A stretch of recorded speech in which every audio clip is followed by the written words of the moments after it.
Good afternoon students, class 11th। सभी बच्चे ये देखिए अपनी सामान्य हिंदी की बुक खोलेंगे।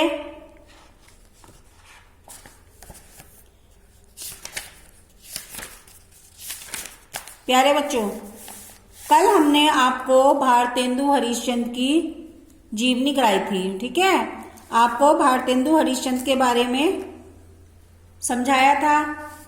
अब देखिए, आज हम आपको इन्हीं का लिखा एक निबंध भारत वर्षोन्नति कैसे हो सकती है चैप्टर 1 को समझाते हैं।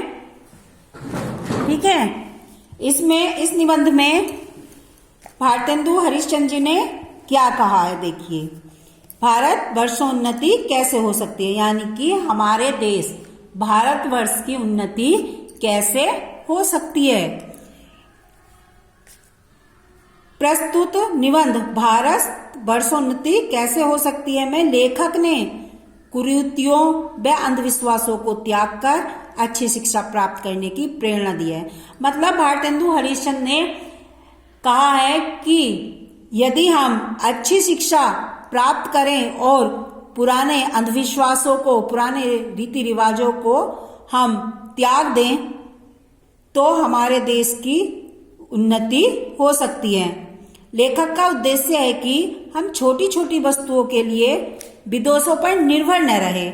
मतलब लेखक ये कहना चाह रहा है कि हम जरा जरा सी चीजों को जो विदेशों से मंगवाते हैं, हम उन विदेशों से बनाई हुई वस्तुओं पर निर्भर न रहे एवं उद्योगों को विकसित करके आत्मनिर्भर बनकर अपने भविष्य का निर्माण हम स्वयं करें। ये नहीं कि जरा जरा सी चीजों के लिए हम विदेशों दूसरों के यहाँ जाएं। ठीक है, जो भी है मतलब अपने यहाँ पर जो छोटे उद्योग हैं उनको विकसित कर लें और अपने आप निर्भर रहें और अपने आने वाले समय का हम स्वयं निर्माण कर लें। लेखक के इन विचारों से उनकी दूरदर्शिता का परिचय मिलता है, यानी कि आने वाले समय का भी हमें परिचय मिलता है। यह निबंध जो लिखा गया था सन 1884 ईस्वी में बलिया के दादरी मेले के अवसर पर आर्य देश परोपकारिणी सभा में भाषण देने के उद्देश्य से लिखा गया था। मतलब भारतेंदु हरिश्चंद्र ने जो ये निबंध लिखा था तो ये सन 1884 में कभी बलिया जिले के दादरी, बलिया में बलिया के दादरी मेले में, बलिया में एक मेला लगता है दादरी, उस मेले के अवसर पर आर्य देश परोपकारिणी सभा में इनको भाषण देना था, उस उद्देश्य से लिखा गया था। ठीक है, इन्हें लगा कि अभी भी हमारे देश में पुराने रीति रिवाज हैं, इससे हमारा देश आगे नहीं बढ़ सकता है। ठीक है, अब देखिए हम इस चैप्टर की रीडिंग लगाते हैं। क्या कहता है, आज बड़े आनंद का दिन है कि छोटे से नगर बलिया में हम इतने मनुष्यों को एक बड़े उत्साह से एक स्थान पर देखते हैं, है ना। इस अभागे आलसी देश में जो कुछ हो जाए वही बहुत है। कभी का मतलब ये है कि आज देखो कितनी खुशी का दिन है कि हमारे एक छोटा सा गांव है बलिया, इसमें जो सारे मनुष्य इस मेले में आए हुए हैं ये इतने खुश हैं, इतना इनमें जोश भरा हुआ है कि एक ही स्थान पर सारे के सारे दिखाई दे रहे हैं। मतलब कि इस अभागे आलसी देश में अपने देश को उन्होंने अभागा और आलसी देश बताया है कि अगर जरा सा भी कुछ हो जाए तो बहुत है। हमारे हिंदुस्तानी लोग तो रेल की गाड़ी की भांति हैं। मतलब रेल की गाड़ी की भांति मतलब यह है कि जहां एक व्यक्ति जाता है उसके पीछे सभी चलने लगते हैं। ठीक है ना। यद्यपि फर्स्ट क्लास, सेकंड क्लास आदि गाड़ी बहुत अच्छी और बड़े बड़े महसूल की इस ट्रेन में लगी हैं, पर बिना इंजन सब नहीं चल सकती। वैसे ही हिंदुस्तानी लोगों को कोई चलाने वाला हो तो ये क्या नहीं कर सकते। कहने का मतलब ये है कि हमारे इस देश में जो है ना अच्छे और बहुत अच्छे व्यक्ति भी हैं। इसमें ये देखा ना, फर्स्ट क्लास, सेकंड क्लास आदि गाड़ी बहुत अच्छी हैं। गाड़ी से मतलब व्यक्तियों से है। ठीक है, लेकिन इसमें मतलब ऐसे व्यक्ति हैं कि क्या कुछ नहीं कर सकते, लेकिन इनको इनका बल याद दिलाना पड़ता है, इनको इनका ज्ञान याद दिलाना पड़ता है। ठीक है, इनको यदि कोई अच्छी शिक्षा देने वाला हो, इनको आगे बढ़ाने वाला हो, तो ये क्या कुछ नहीं कर सकते।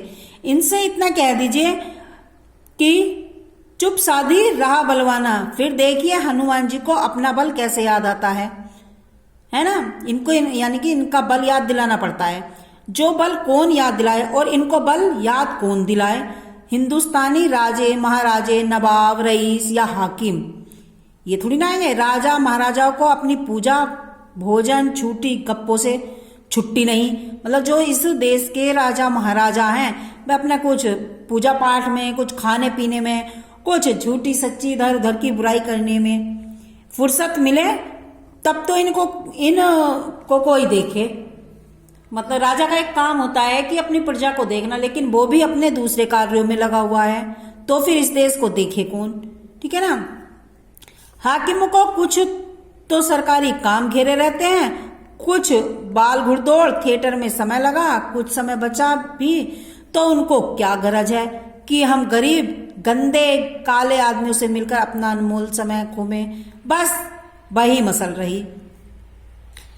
तुम्हें गैरों से कब फुर्सत, हम अपने गम से कब खाली, चलो बस हो चुका मिलना, न हम खाली न तुम खाली। मतलब ये गालिब ने अच्छा लिखा है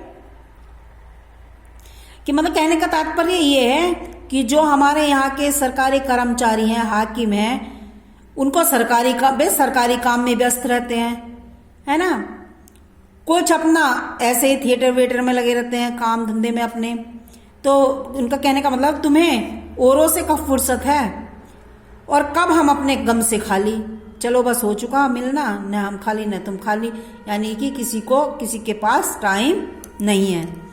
पहले भी जब आर्य लोग हिंदुस्तान में आकर बसे थे और राजा ब्राह्मणों के जिम्मे यह काम था कि देश में नाना प्रकार की विद्या और नीति फैलावे, और अब भी ये लोग चाहे तो हिंदुस्तान प्रतिदिन क्या प्रतिक्षण बढ़े, पर इन लोगों को निकम्मेपन ने घेर रखा है। जो हमारे हिंदुस्तानी हैं वो निकम्मे हैं। ठीक है, ये चाहे तो बहुत कुछ कर सकते हैं, अनेक प्रकार की विद्या ये और अपनी नीति ये फैला सकते हैं। हम नहीं जानते कि इनको लाज भी क्यों नहीं आती कि उस समय में जबकि अनेक पुरुषों के पास कोई भी सामान नहीं था, तब उन लोगों ने जंगल में पत्ते और मिट्टी की कुटिया में बैठ कर के बांस की नालियों से जो ताराग्रह आदि भेद करके उनकी गति लिखी है, वह ऐसे ठीक है कि 16 लाख रुपए के लागत की विलायत में जो दूरबीन बनी है, उनसे उन ग्रहों को भेद करने में भी वह कहीं गति ठीक आती है। अपने पुराने समय की बात की है इन्होंने इसमें। और जब आज इस काल में हम लोगों को अंग्रेजी विद्या के और जनता की उन्नति से लाखों पुस्तकें और हजारों यंत्र तैयार हैं, तब हम लोग निरी चुंगी के कतवार फेंकने की गाड़ी बना रहे हैं। ठीक है, यह समय ऐसा है कि उन्नति की मानो घुड़दौड़ हो रही है। अमेरिकन, अंग्रेज, फ्रांसीस आदि तुर्की, ताजी सब सरपट दौड़े जाते हैं। सबके जी में यही है कि पाला हम ही छू ले। उस समय हिंदू काठियावाड़ी खाली खड़े खड़े टाप से मिट्टी खोदते हैं। इनको औरों को जाने दीजिए, जापानी टट्टुओं को हाँफते हुए दौड़ते देख करके भी लाज नहीं आती। मतलब जो जापानी व्यक्ति हैं वो तो हाँफते रहते हैं, वहाँ इतनी गर्मी पड़ती है, सब कुछ वो अपना इतना काम करते रहते हैं, उन्हें देख करके भी तो शर्म नहीं आती। वो अपने देश में की तरक्की के लिए दिन रात काम कर रहे हैं। यह समय ऐसा है जो पीछे रह गया, फिर कोटि उपाय किए भी आगे न बढ़ सकेगा। यह समय ऐसा है जो कुछ करना है कर लो, फिर यदि समय चला गया तो फिर पछताए क्या होता है जब चिड़िया चुग गई खेत। इस लूट में, इस बरसात में भी जिसके सिर पर कमबख्ती का छाता और आंखों में मूर्खता की पट्टी बंधी रहे, उन पर ईश्वर का कोप ही कहना चाहिए। ठीक सही कहा है। मुझको मेरे मित्रों ने कहा था कि तुम इस विषय पर कुछ कहो कि हिंदुस्तानी की उन्नति कैसे हो सकती है। भला इस विषय पर मैं और क्या कहूं। भागवत में एक श्लोक है, ये भागवत में। कहने का मतलब ये है कि जो हमारे लेखक हैं भारतेंदु हरिश्चंद्र ने इस चैप्टर में भारतवर्ष की उन्नति के बारे में बताया है और यहाँ के व्यक्तियों के बारे में बताया है कि यहाँ के व्यक्ति कैसे हैं और हमारे देश की क्या हालत है, हम अपने देश को आगे कैसे बढ़ा सकते हैं। ठीक है, इस विषय पर इन्होंने ये निबंध लिखा है। अपने देश को, अपने उद्योगों को विकसित करके आत्मनिर्भर बनने का कि उन्होंने भविष्यवाणी स्वयं करें, ये कहा उन्होंने। ठीक है, आइए अब आप इसमें ये छोटे छोटे क्वेश्चन देखिए।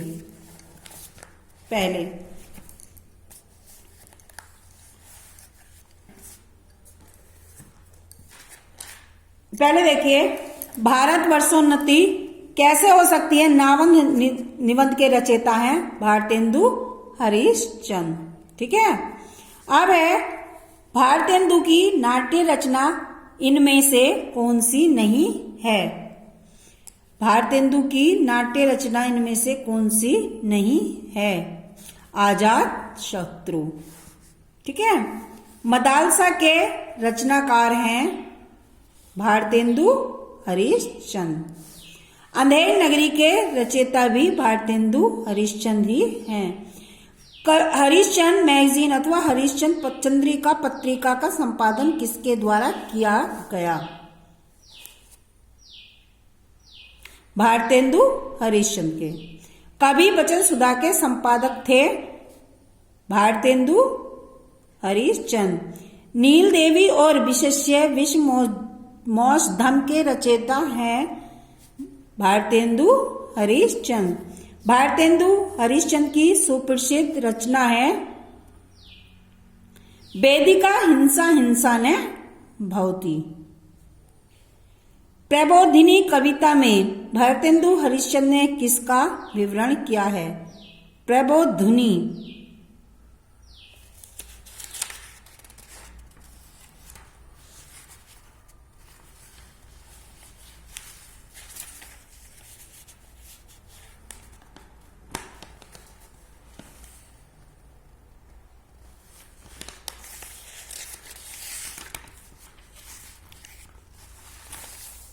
क्या है। अंग्रेज स्वदेशी। निम्नलिखित में से किस यात्रा व्रत की रचना भारतेंदु हरिश्चंद्र के द्वारा हुई। सरयू पार की यात्रा।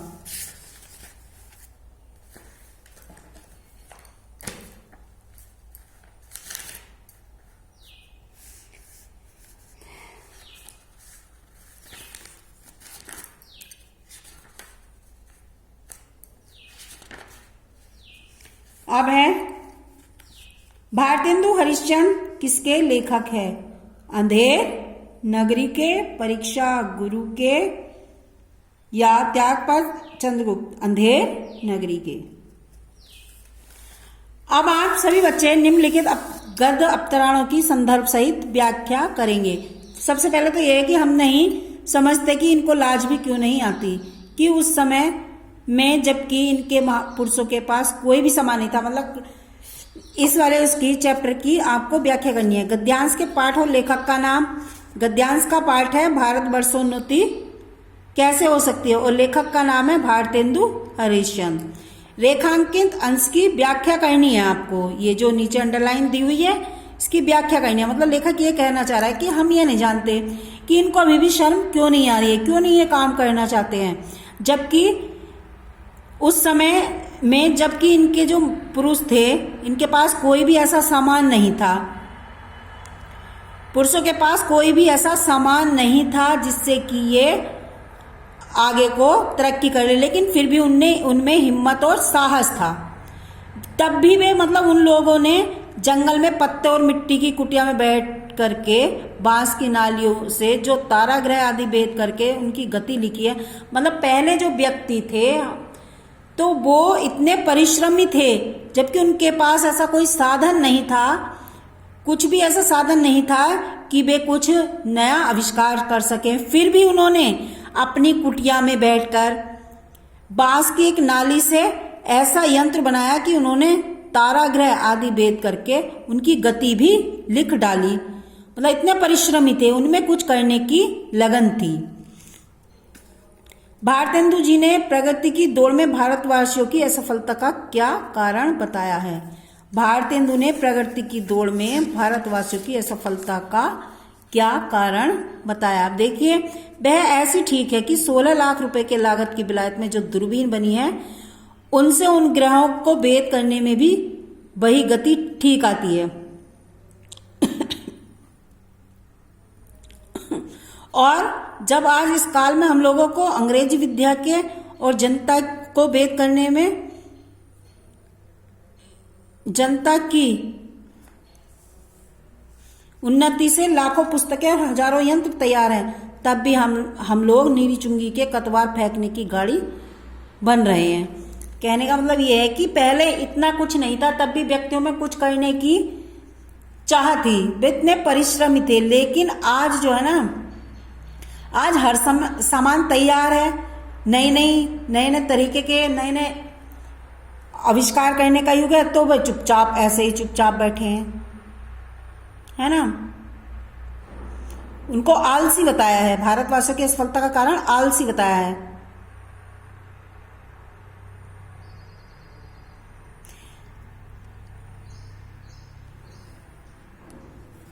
ये आप अपने घर से करके लाएंगे ये तो, ठीक है। आज के लिए इतना ही, ठीक है।